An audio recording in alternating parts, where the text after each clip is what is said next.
प्रणाम सुंदर जी प्रणाम। बोलो श्री प्राणनाथ प्यारे की जय। कृष्ण कन्हैया लाल की जय। सदगुरु महाराज की जय। श्री बाईचुराज महारानी की जय।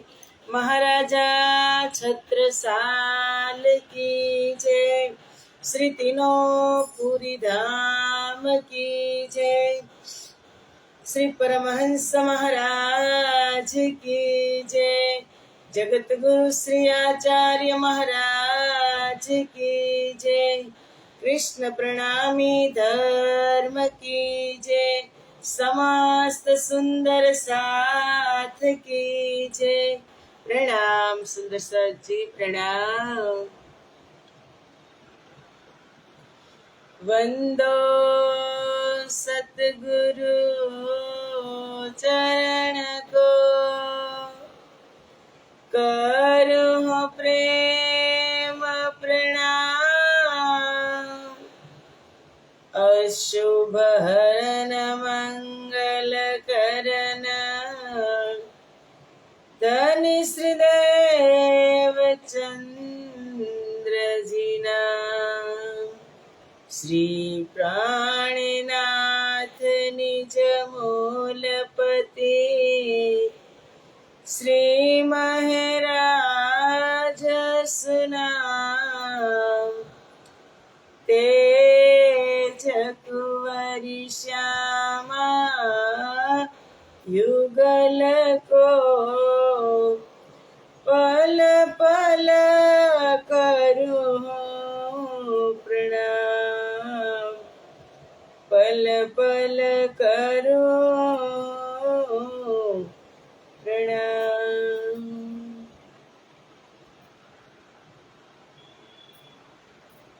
बोलो श्री प्राणनाथ प्यारे की जय। पूर्ण ब्रह्म परमात्मा श्री राज श्यामा जी ने असीम कृपा, आद्य जागणी पीठ श्री 5 महामंगलपुरी धाम में सदा सर्वदा विराजमान श्रीजी महाराज तथा श्री बाईजुराज महाराणी तथा तेमनी परम पवित्र गादी शोभावी रह्या छे तेवा आपड़ा बधा ज सुंदर साथना प्रेरणा स्त्रोत, हमारा जीवनना पथदर्शक, पूजनीय वंदनीय प्रातः स्मरणीय जगत गुरु श्री आचार्य महाराज श्री जी ना श्री चरणों में कोटि कोटि प्रेम प्रणाम।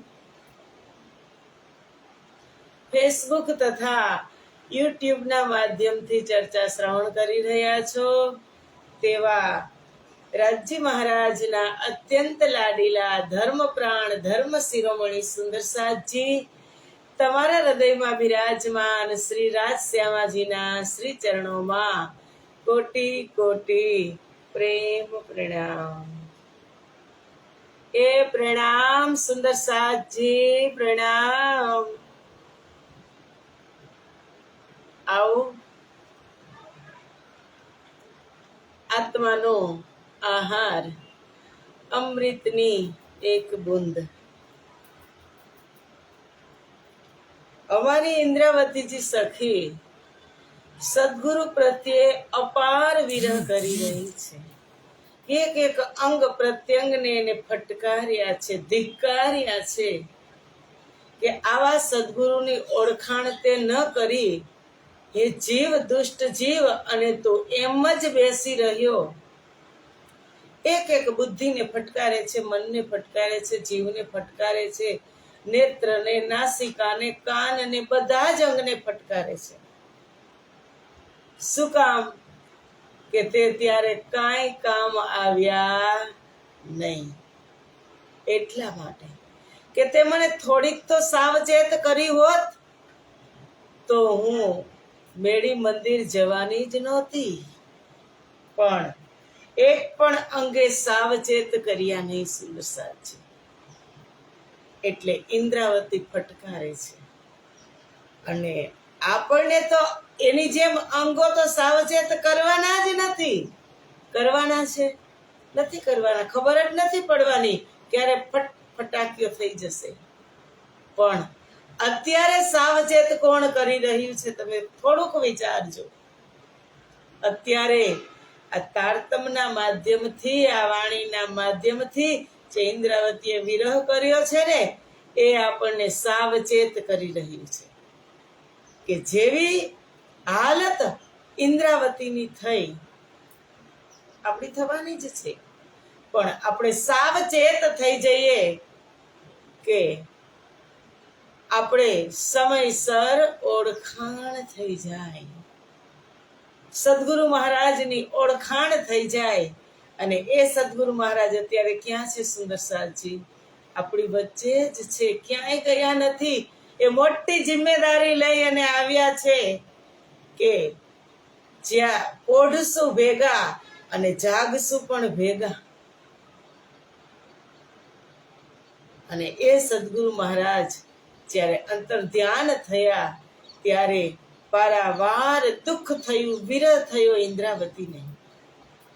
પણ આ સમજે કોણ કે ઝવેરી હોય ને એને હીરાની ખબર પડે. સુંદર સાચી, જ્યાં સુધી આપણે એ પ્રકારનું, હવે તમે વિચાર કરો કે તમે ડોક્ટર પાસે જાઓ, અત્યારે સામાન્ય ક્લિનિક થઈ ગયું, એ ડોક્ટર પાસે તમે જાઓ, કાંઈ પણ થયું હોય, તાવ, માથું દુખતું હોય તો તમે જાઓ, તો એ તમને તાવ મટી જાય ને એવી દવા આપે, તમને સારું તો થઈ જાય. પણ એ તમે કયા એ જ ડોક્ટર પાસે ગયા. પણ જો કદાચ તમને કેન્સરની બીમારી થઈ તો તમારે એના સ્પેશિયાલિસ્ટ પાસે જવું પડે, પછી આ ક્લિનિકમાં સારું થાય નહીં. એમાં સ્પેશિયાલિસ્ટ કોણ છે? સદગુરુ મહારાજ, મહામતી સ્વામી શ્રી પ્રાણનાથજી, સ્વયં રાજજી એ સ્પેશિયાલિસ્ટ છે. પણ જ્યાં સુધી આપણે એની ઓળખ નહીં કરીએ, આપણે એને તારતમથી એને ઓળખી નહીં લઈએ કે હીરો હોય હીરો, એને કોણ પારખી શકે? ઝવેરી. તમે બીજાને રસ્તે ચાલતા હોય એ ભાઈને તમે કહો કે ભાઈ તમે બતાવો આ હીરાનું મૂલ્ય કેટલું છે, તો એ તમને બતાવવાના ના. જો કદાચ એને એમાં અભ્યાસ કર્યો હશે, ઝવેરી બની ગયો હશે, તો તમને કહી દેશે કે આ 1 લાખનો હીરો છે કે 5 લાખનો છે. પણ એ ઝવેરી નથી બન્યો ત્યાં સુધી એ કાચ છે કે હીરો છે એને ખબર પડવાની નથી. અને ત્યાં સુધી વિશ્વાસ પણ આપણને આવતો નથી. તો એક દ્રષ્ટાંતથી સમજીએ. 2 ભાઈ હતા. મોટા ભાઈ બિઝનેસ કરતા હતા ડાયમંડનો, અને નાના ભાઈને પણ ડાયમંડનો જ બિઝનેસ હતો. મોટા ભાઈ પાસે એક હીરો હતો મોટો, અને એક રૂમાલ એક કપડાની અંદર લપેટી, અને એની પત્ની, એક પુત્ર હતો, પતિ, પત્ની અને પુત્ર, અને પોતે 3 જણા રહેતા હતા. અને એને કીધું કે આ ડાયમંડ બહુ જ કિંમતી છે, આ હીરો એને સાચવી અને રાખજે, જરૂરત પડે તમને કામ લાગશે. એમ થોડોક સમય થયો એટલે ભાઈ બીમાર થઈ ગયા અને ધામ ચાલ્યા ગયા. પાછળ માં અને દીકરો 2 જ વધ્યા. હવે કમાવા વાળા ગયા એટલે ખાવાના પણ ફાફા થાય. છોકરાને ભણાવવા ગણાવવાનો બાકી હતો, પરણાવવાનો બાકી હતો. પત્ની ઉપર ટેન્શન આવ્યું અને એને યાદ આવ્યું, એના દીકરાને કીધું કે બેટા તારા પપ્પા એક ડાયમંડ મૂકીને ગયા છે, અને એને કીધું કે બહુમૂલ્ય ડાયમંડ છે, આ તમારે ભવિષ્યમાં કામ લાગશે. તો તારે ભણવાની સ્કૂલ કોલેજની ફી, આ તો બધું હોય કે ના હોય? એટલે દીકરાને કહે છે કે આ તું લઈ અને તું જા માર્કેટમાં, આની કેટલી કિંમત આવે. દીકરો ગયો, પણ પોતાના કાકા પાસે જ ગયો અને કાકાને કીધું કે આ હીરો તમે જુઓ, આના કેટલા રૂપિયા આવે? ત્યારે કાકાએ હીરો ખોલીને જોયું ને તો કાકાને થયું કે અરે, આ તો કાચનો ટુકડો છે, અને હું આને કહીશ કે આ કાચનો ટુકડો છે તો એને અંદરથી દુઃખ લાગશે, ખોટું લાગશે, અને મારી ઉપર શંકા જશે કે મારા પપ્પા તો કહેતા હતા કે આ બહુમૂલ્ય હીરો છે, અને કાકા એમ કહે છે કે આ કાચનો ટુકડો છે, કાકાને આ પચાવી લેવો છે, એટલે કાકા જુઠ્ઠું બોલે છે. એટલે કાકાએ કીધું કે આ કાચનો ટુકડો છે, પણ તારે સ્કૂલ કોલેજની ફી ભરવાની હોય તો તું ચિંતા નહીં કરતો, આને તું સંભાળીને રાખ, જ્યાં હતો ત્યાં એમને એમ મૂકી દે. કાકાએ કીધું નહીં કે કાચનો ટુકડો છે એમ, પણ એમ કીધું કે કાંઈ વાંધો નહીં, આને તું સંભાળીને રાખ, તારી સ્કૂલ કોલેજની ફી અને ઘરનો ખર્ચો મારી પાસેથી તને મળશે, તું કાલથી અહીં આવજે મારી પાસે. દીકરો જવા લાગ્યો. ભણતા ભણતા સ્કૂલ કોલેજ જતા જતા કાકાએ એ અભ્યાસ પણ શીખવ્યો કે જે હીરો પારખતા શીખી જાય, ઝવેરી બની જાય. 6-7 મહિનાની અંદર એ દીકરો કાકાનો ભત્રીજો કમ્પ્લીટ થઈ ગયો, તૈયાર થઈ ગયો, અને એક હીરા પારખવાને લાયક બની ગયો. અને ત્યારે પછી કાકાએ એને કીધું કે બેટા, જે ડાયમંડ તે રાખીને મૂક્યો છે ને એને તું હવે લઈને આવ, અને પછી આપણી બેની વચ્ચે તું કિંમત કરજે. ત્યારે દીકરો ડાયમંડ લઈ અને એ ભત્રીજો આવ્યો ને ત્યારે એને જોયું, તેને થઈ ગયું અરે, આ તો કાચનો ટુકડો, મારા પપ્પા કહેતા હતા કે બહુમૂલ્ય છે, અને કાકાએ પણ મને કીધું નહીં કે કાચનો ટુકડો છે, આ હીરો નથી. પણ એ ક્યારે કહી શકે કે આ હીરો નથી? કે જ્યારે તે ઝવેરી બની ગયો ત્યારે, જ્યારે હીરા પારખો બની ગયો ત્યારે તે કહી શકે કે આ હીરો નથી, આ તો કાચનો ટુકડો છે. અને જો એ પારખતા એને નહોતું આવડતું, એની પેલા કાકાએ કીધું હોત કે આ કાચનો ટુકડો છે, તો ભત્રીજો માનવાનો હતો? નતો માનવાનો. એવી જ રીતે સુંદર સાથજી આપણે છે, જ્યાં સુધી આપણે સ્વયં ઓળખાણ નહીં કરીએ ત્યાં સુધી બીજા આપણને હાથ પકડી પકડીને બતાવશે અને ગમે એટલી તારીફ કરશે, પણ આપણે ત્યાં સુધી માનવાના નથી. પણ સ્વયં આપણને ઓળખાણ થઈ જાય આપણા સદગુરુની, ત્યારે ઇન્દ્રાવતી ઉપર આપણે પણ કહેશું કે પીયુજી પુકાર કરી કરી થાક્યા, તમે કાંઈ ન જાગો રે સાથજી, ઉગીને દિન આથમવા આવ્યો, પછી પડશે તે આડી રાતજી. કે મારા સદગુરુ મહારાજ મને પોકારી પોકારી અને જગવતા કહેતા, ઢંઢોળી ઢંઢોળીને કહેતા કે તમે જાગો સાથજી, આ વિષમ માયા અતિ ભારીજી, ઇન જહેર જીમી સે, ઇન જહેર જીમી સે કોયન નિકસ્યા, અમલ ચડ્યાયતિ ભારી, મુझ देखते सैयल मेरी, कयो चित की बाजी हारी पिया, मुझ देखते सैयल मोरी. કે કયો જીત કી બાજી હારી, કે જ્યાં સુધી સ્વયંને ઓળખાણ નહીં થાય, પહેચાન નહીં થાય, જેમ ભત્રીજાને હીરાની પહેચાન થઈ ગઈ કે આ તો કાચનો ટુકડો છે અને આ તો હીરો છે, તો આપણને ખબર પડી જશે ને સુંદર સાથજી, પછી 1 સેકન્ડ પણ આપણે રૂકવાના નથી. જેમ ઇન્દ્રાવતીને વિરહ થયો એમ આપણને પણ થાય, પણ ક્યારે થાય? કે જ્યારે આપણે ઓળખાણ થઈ જાય ત્યારે.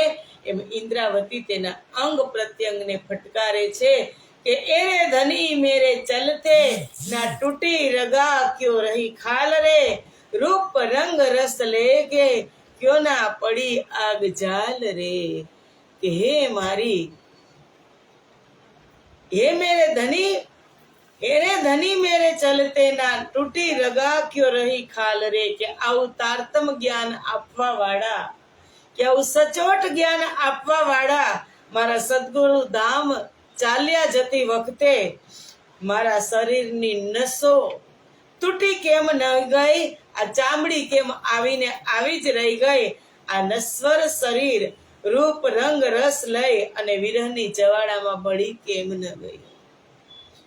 हड्डी मांस रगा भेली क्यों रही है पकड़ के रग अंधेर रे, तनिका पीछो हा सह्या लोहू ना सुक्या बेर रे। शरीરના હાડકા માંસ નસો આ નશ્વર શરીરને પકડીને એકટા કેમ કરીને રહી શક્યા?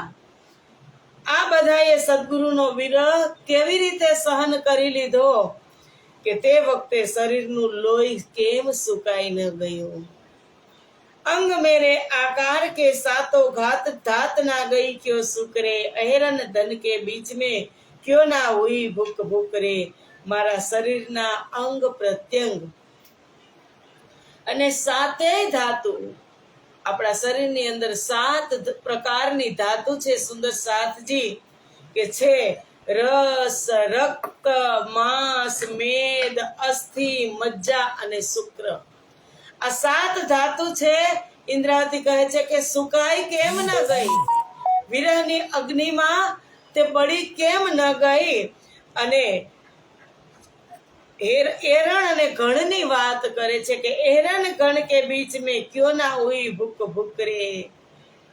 એરણ એટલે કે એક પાટ છે જે કાંસુ, તાંબુ, પિત્તળ જે બનાવતા હોય ને એની ઘરે, કંસારાની ઘરે હોય ઘણ અને એરણ। નીચે એરણ હોય અને ઉપર ઘણ એટલે કે હથોડાના ઘા પડતા હોય, તો કહે છે કે એની વચ્ચે આવી અને તું ચૂર ચૂર કેમ ન થઈ ગઈ? તો એરણ કોણ છે? એરણ છે આ આપણું શરીર। અને ઘણ કોણ છે? તો ઘણ છે એ આ સદગુરુ ગયા એનો વિરહ, કે વિરહ એટલા વિરહની જવાળા અગ્નિની અંદર તું બળી કેમ ન ગઈ? નૈન નાસિકા મુખ શ્રવણા ભૂંડી ખોપડી પકડ તું ક્યો રહી, તોડ ઇનો કો જુદે જુદે તું ક્યો ઉજ્જડ ના ગઈ। એ દુષ્ટ ખોપડી, આ ખોપડીની વાત કરે છે। એ દુષ્ટ ખોપડી આંખ, નાક, મુખ, કાન વગેરે ને તું પકડી અને કેમ રહી? આ બધું ક્યાં આવે? આ બધું જ એરિયો ખોપડીની અંદર આવે। એને કીધું કે આ બધાને લઈ અને તું કેમ રહી ગઈ? એ બધાને અંગોને અલગ અલગ તોડી અને તું ઉજ્જડ કેમ ન થઈ ગઈ? પારાવાર વિરહ કરે છે એક એક અંગને। એ ઇન્દ્રાવતીએ તો કરી લીધો। હવે આપણે માયાની અંદર ચકનાચૂર છીએ, મદમસ્ત છીએ, અને આપણને એ માયાનો એવો નશો ચડ્યો છે। એ નશાને ઉતારવા માટે આ આપણા માટે આ શબ્દ છે, આપણા માટે આ વાણી છે સુંદર સાથજી। તારતમ અખંડ કરશે, તારતમ બતાવશે, પણ જ્યારે રાજ્યનો હુકુમ થશે, હુકુમ જ જગાવશે સુંદર સાથજી। આપણે કોશિશની અંદર રહેવાનું, આપણે તૈયારીની અંદર રહેવાનું, કારણ કે આપણે હર વખતે કહેતા હોય કે યો તૈયારી કીजियो આગુ કરની હે દોડ, સબ અંગ ઇશ્કલે કે નિકસ્યો બ્રહ્માંડ ફોડ। કે આગુ ક્યાં દોડ કરવાની છે? આગુ દોડ કરવાની છે ક્યાં? પરમધામ સુધી, આપણે રાજ્યના ચરણ સુધી પહોંચવાનું છે। તો આપણા અંગની અંદર ઈશ્ક જોશે, ઈમાન જોશે। એટલે રાજજી કહે છે ને, ईमान कायम रखना जब तक न मैं बुलाऊं, जब तक न मैं बुलाऊं। કે તું વિશ્વાસ રાખી અને તું વિશ્વાસ રાખજે અને આ મળ્યું છે પણ એને કે જેને તારતમ ઉપર અપરંપાર વિશ્વાસ છે એને જ આ ધન મળી શકે, કે વિશ્વાસ કરીને દોડે જે તારતમનું ફળ લેશે તે. વિશ્વાસ હશે તો જ આ મળશે સુંદર સાથજી. એટલે ઇન્દ્રાવતી કહે છે કે નૈન નાસિકા મુખ શ્રવણા, જે આ ખોપડીની અંદર જે બધા અંગ પ્રત્યંગ છે એને પણ ઇન્દ્રાવતી ફટકારે છે. એ પિયુજી સિધાવતે કો ક્યો ના લગ્યા કલેજે ગાય રે, કાલ મેરા કહા ચલ ગયા ક્યો ન કાઢી ખેંચ અરવાહે રે. કે સદગુરુ ના પરમધામ જવાના લઈને મારા કાળજાની અંદર ઘા કેમ નથી વાગતા, એ વખતે મારો કાળ એટલે કે મારો સમય હું ક્યાં વ્યતીત કરતી હતી. સદગુરુ ગયા તો ત્યારે ઇન્દ્રાવતી કહે છે કે મારો સમય ક્યાં બગડતો હતો, હું સમયનો ક્યાં વેસ્ટ કરતી હતી, હું ક્યાં હતી.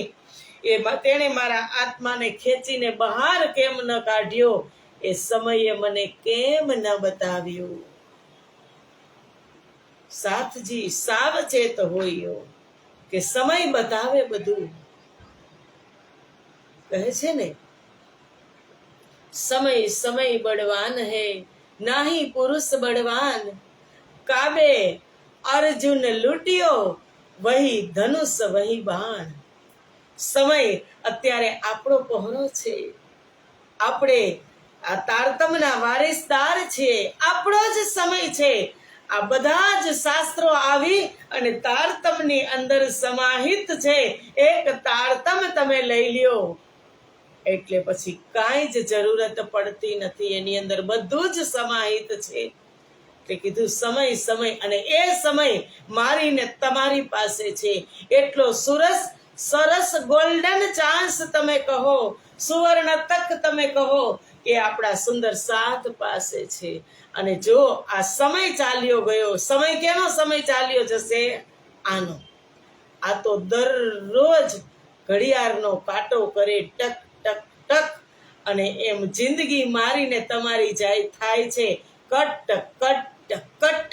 સમય આપણો જાય છે, અવસર આપણો જાય છે, અને સમય જશે, ઇન્દ્રિયો શિથિલ થઈ જશે, પછી કાંઈ જ આપણે કરી શકવાના નથી. એટલે શું કીધું કે સમય સમય બલવાન હૈ નાહી પુરુષ બલવાન, કાબે અર્જુન લૂટ્યો વહી ધનુષ વહી બાણ. કે અર્જુન પાસે જ્યારે ગાંડીવ હતું ને, ત્યારે કુરુક્ષેત્રના મેદાનમાં જ્યારે અર્જુન જ્યારે ગાંડીવમાં માત્ર ને માત્ર પ્રત્યંચા ચડાવતો, ત્યારે પણ ત્રણો લોક ધ્રુજી ઉઠતા, મૃત્યુલોકની અંદર ડંકા વાગતા કે ગાંડીવની પ્રત્યંચા અર્જુને ચડાવી. અને એ જ અર્જુન જ્યારે દ્વારિકાધીશની લીલા પૂરી થાય છે અને ત્યાંથી એ અર્જુન હસ્તિનાપુર જવા નીકળે છે, ત્યારે રસ્તામાં એક કાબા નામનો વ્યક્તિ, એક શિકારી નામનો વ્યક્તિ અર્જુન પાસે ગાંડીવ હતું, પણ છતાં એ શિકારી એને લૂંટી લે છે. કારણ કે અર્જુનનો સમય પાસ થઈ ગયો. એમ આપણો સમય પાસ ન થઈ જાય, અને આપણી પાસે જે સામે ડાયમંડ છે, એ ડાયમંડ એ હીરાને આપણે આત્મસાત કરી લઈએ. સુપરસાજી, એ હીરાની અંદર ઘણું, હીરાની અંદર સોનું હોય કે ન હોય, ચાંદી હોય કે ન હોય? હીરાની અંદર સોનું હોય, ચાંદી હોય, રૂપિયો હોય, પૈસો હોય, ધન સંપત્તિ બધું હોય. કેવી રીતે હોય? કે એક હીરાને તમે માર્કેટમાં મૂકો અને એની જે કિંમત આવે તેમાંથી તમે સોનું પણ ખરીદી શકો, ચાંદી પણ ખરીદી શકો, ધનવાન પણ થઈ શકો, બંગલા ગાડી પણ તમે લઈ શકો. શેમાંથી? એકમાત્ર હીરામાંથી. જેવી રીતે દૂધની અંદર ઘી છે, એક ટીપું દૂધ હોય પણ એની અંદર ઘી હોય કે ન હોય? હોય. એટલા માટે અમારા સંતોએ પણ કીધું કે તારતમ પઢા તીન સબ પઢા, સબ મંત્રણ કા ભેદ, તારતમ બિન ખાલી ગયા પઢ પઢ ચારો વેદ. મારા સુંદર સાથ એટલા આ સામર્થ્યવાન છે સાંભળવા વાળા કે ચોપાઈની પણ યાદ અપાવે છે કે તમે એક તારતમ પઢી લ્યો તો તારતમ પઢા તીન સબ પઢા. એને બધું જ પછી એને પઢી લીધું, વાંચી લીધું. સબ મંત્રન કા ભેદ, બધા જ મંત્રો, જેટલા મંત્રો છે વેદોમાં છે, શાસ્ત્રોમાં છે, પુરાણોમાં છે, ઉપનિષદોમાં છે, એ બધા જ મંત્રો આવી અને આની અંદર સમાહિત થયા છે. સબ મંત્રન કા ભેદ, એક એક મંત્રના ભેદ પણ તારતમથી જ ખુલે છે. અને પછી કીધું કે તારતમ બિના ખાલી ગયા, પઢ પઢ ચારો વેદ.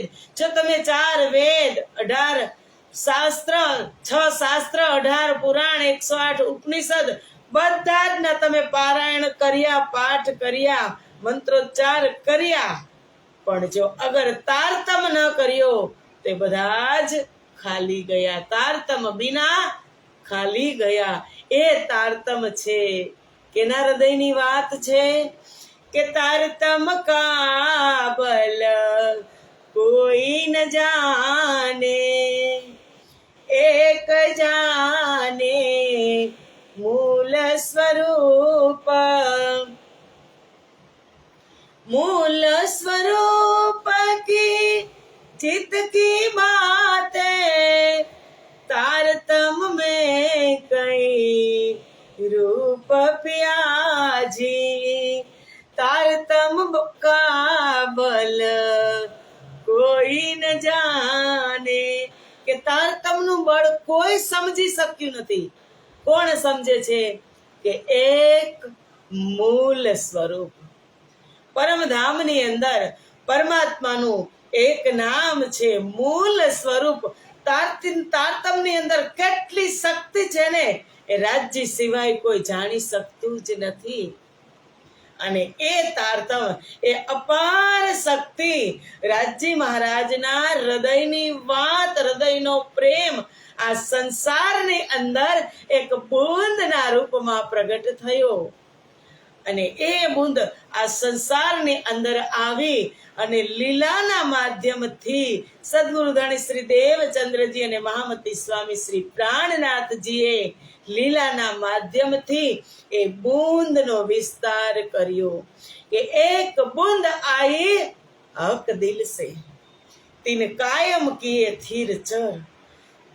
तीन बूंद की सिफत क्या कहूँ, ऐसे हक दिल में कई सागर.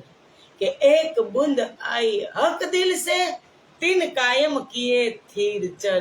એવી એક બુંદ આવી પરમધામથી આ સંસારમાં કે તેને જડ અને ચેતનને પણ અખંડ કરી દીધા. તીન કાયમ એટલે અખંડ, અખંડ કરી દીધા. થીર અને ચર. થીર એટલે જડ અને ચર એટલે ચેતન. થીર ચર જડ અને ચેતનને પણ અખંડ કરી દીધા. અને કહે છે કે તીન બૂંદ કી સિફત ક્યાં કહું, કે બૂંદની હું તારીફ કરવા માટે એક શબ્દ નથી. પણ એવા તો રાજજી મહારાજ પાસે એના હૃદયમાં સાગરોના સાગરો હિલોડા લઈ રહ્યા છે, ઉમટી પડ્યા છે એના હૃદયમાંથી બ્રહ્મપ્રિયાઓને આપવા માટે. એક બુંદે વિશાળ દરિયાનું રૂપ ધારણ કરી લીધું. અને હવે તમે દરિયા પાસે જાઓ ને એટલે કહો, ઓર સાગર જો મહેર કા સો શોભા અતિ લે. ખાલી એટલું કહો ને, ઓર સાગર જો મહેર કા. એ મહેર શબ્દ તમે ઉચ્ચારણ કરો ને તા તો તમારી અંદર તરંગો ઉઠશે. લહેરે આવે મહેર સાગર ખૂબી સુખ સમેત.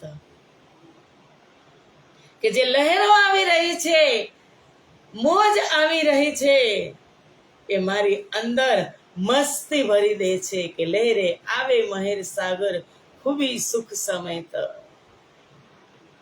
કે એવી આ જડ વસ્તુને પણ એ લહેર મોજ મસ્તીમાં લઈ આવે છે સુંદર સાથજી. કારણ કે આપણી બુદ્ધિ, આપણે એમ કહી ને કે તારી બુદ્ધિ જળ જેવી છે. એ બુદ્ધિ તો સદા સંકલ્પ વિકલ્પ કરતી જ હોય. એ નિર્ણય બધાય બુદ્ધિ જ લેતી હોય. પણ એ બુદ્ધિ પછી કેને આપી દે છે? મનને કે હવે તારે જે કરવું હોય તે. એટલે એ મન છે માકડા જેવું છે, એવું ચંચલ છે કે મન એક સેકન્ડ માટે પણ સ્થિર થતું નથી. એટલે કીધું, મનહી કરાવે સત સાહેબી, મનહી કરે ફજીત. આ સંસારની અંદર ફજીત કરવા વાળું હોય તોય મન છે, અને પરમધામની સાહેબી બતાવવા વાળું હોય એક જ સેકન્ડમાં તો પણ મન છે સુંદર સાજી. એટલે ઇન્દ્રાવતી મનને, બુદ્ધિને, ઇન્દ્રિયોને એક એકને ફટકારે છે. અને આગળ આપણે વાત થઈ ગઈ હતી કે જો કદાચ મનને સધાઈ જાય, મન સાધી લઈએ તો પછી એ ક્યાંય જતું નથી. એ જેમ આપણે કહીને, જેમ બુદ્ધિ કહે એમ જ એ કરે. તો સુંદર સાથજી, ચર્ચાની અંદર તો અમૃત છે ને છે, પણ સમયની પણ આપણે એક મર્યાદામાં બંધાયેલા છીએ. તો હજુ ઇન્દ્રાવતીજી સખી હજુ ચોપાઈ, આ પ્રકરણની અંદર તો લગભગ 81 ચોપાઈ છે. બધી જ ચોપાઈની અંદર વિરહ અને દર્દ ભરેલો છે. અને એ વિરહ અને દર્દ કદાચ પરમાત્મા પ્રત્યે, રાજજી શ્યામાજી સદગુરુ પ્રત્યે જો આપણા અંતઃકરણની અંદર આવી જાય તો આપણે પણ ધન્ય ધન્ય થઈ જઈએ. કારણ કે સમાજ માટે, પરિવાર માટે તો આપણે બહુ જ રડ્યા સુંદર સાથજી કે મારું આ કામ નથી થતું, મારું આ નથી થતું, બહુ જ રડ્યા અને રડાવ્યા પણ છે સમાજે અને પરિવારે. એવું નથી, પણ આ તો પરમાત્માની પ્રાપ્તિ માટે જે આત્મા તડપશે અને જે રડશે ને એના આંસુ કંઈક અલગ હશે. એટલા માટે સુંદર સાથી, આ વિરહ, આ દર્દ આપણા હૃદયની અંદર કાયમ રહે ને એવી શુભકામના સાથે આજની ચર્ચાને અહીંયા વિરામ આપીએ. મળશું આપણે આવતીકાલે. ત્યાં સુધી પ્રણામ. પ્રણામ સુંદર સાજી, પ્રણામ. બોલો શ્રી પ્રાણનાથ પ્યારે કી જય. કૃષ્ણ કન્હૈયા લાલ કી જય. સદગુરુ મહારાજ કી જય. શ્રી બાઈજુરાજ મહારાણી કી જય. પ્રણામ સુંદર સાજી, પ્રણામ.